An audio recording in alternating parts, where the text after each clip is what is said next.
Ненцы и другие самодийские народы пришли на север сравнительно недавно. Только в XIII веке появились здесь тюрки-якуты. Бескрайние просторы тайги были прочесаны отважными эвенками. Но их великий поход, как вы помните, начался не ранее первых веков новой эры. До этого они населяли лишь район Прибайкалья. А находки археологов говорят, что люди проникали на север гораздо раньше.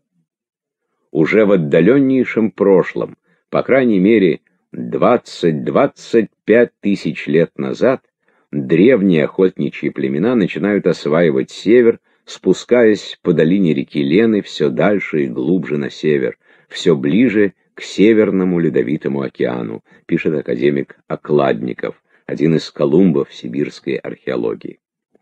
В новокаменном веке, около 3-2 тысячелетия до нашей эры, неолитические племена, потомки более древних обитателей Якутии, завершают первичное освоение ее территории, расселяясь вплоть до берегов Ледовитого океана на севере и до Колымы на востоке.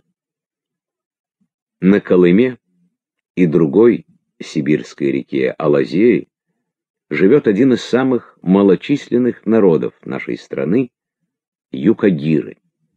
Согласно переписи населения 1970 года, их около 600 человек, и менее 300 человек считают юкагирский язык родным.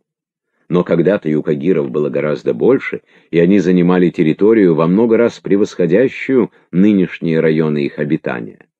Наших людей было прежде столько, сколько звезд на небе в полярную ночь, говорится в юкагирской легенде. Пролетавшие птицы терялись в дыме наших очагов. Первые русские открыватели Сибири столкнулись с юкагирами в XVII веке. Тогда этот народ занимал земли на западе до нижнего течения Лены, на востоке до Анадыря, на юге вплоть до верховий Яны, Индигирки, Колымы, а на севере, как считают некоторые исследователи, до Новосибирских островов. В более ранние времена предки юкагиров жили, по свидетельствам фольклора и этнографии, на Средней Лени, а может быть даже и на полуострове Таймыр. Мы уже упоминали о том, что саамов считают первыми поселенцами на европейском севере. Об этом говорят древнейшие географические названия, этнографические данные, факты археологии, антропологии. Внешний облик первых жителей европейского севера очень близок к облику саамов. Юкагиры были, по всей видимости, одними из пионеров освоения сибирского севера. И, быть может, древнейшие саамы, протосаамы и юкагиры являются лишь двумя волнами, вышедшими из одного центра, который находился где-то на юге. Археологи собрали богатый материал, относящийся к 3-му тысячелетию до нашей эры, к эпохе, когда, видимо, началось настоящее освоение севера, как сибирского, так и европейского. Памятники, найденные в земле Карелии и в глубинах Якутии, очень похожи. Они относятся к одной и той же археологической культуре. Отсюда следует вывод, что племена, осваивавшие Сибирь, находились в родстве с племенами, осваивавшими северную часть Европы. Таковы данные археологии. А лингвистики?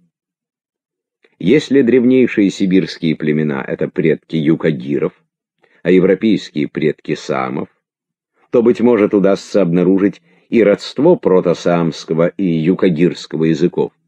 А если верно, что протосаамский язык имеет самодийское, следовательно, уральское происхождение, то вопрос может быть поставлен иначе.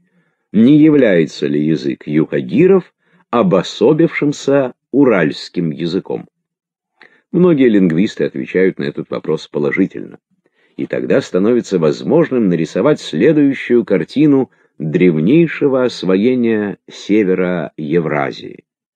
Из единого центра, где сформировались уральские языки, между Уралом и Енисеем, выделились предки юкагиров и двинулись на северо-восток, сначала в район Енисея и его притоков, далее в бассейн Лены и к побережью Северного Ледовитого океана. Из этого же центра, только на северо-запад, двинулись предки саамов и освоили Карелию, Кольский полуостров и север Скандинавии. Гипотеза выглядит убедительно, и все-таки она пока что остается лишь гипотезой. Далеко не все ученые согласны с тем, что культура покорителей Севера возникла где-то между Уралом и Енисеем.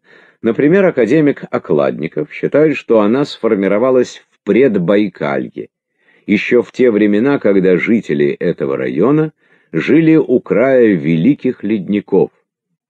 Север Европы был освоен людьми, пришедшими с востока, из районов Восточной Сибири. Археологические данные показывают, как далеко распространялись на запад не только до Кольского залива, но и вплоть до Прибалтики элементы гиперборейской культуры древних времен, возникшие в Северной Азии. Какое важное значение в образовании самого физического типа населения Восточной и даже Западной Европы имело тогда проникновение представителей северных племен в северо-западные районы Советского Союза и сопредельных стран, пишет Окладников в статье «Раскопки на севере». Нет единодушия и среди лингвистов. Сторонники уральского родства возражают, приводя свои аргументы. Ученые, считающие, что юкагирский язык стоит особняком среди других наречий мира, зачисляют его в круг так называемых палеоазиатских языков.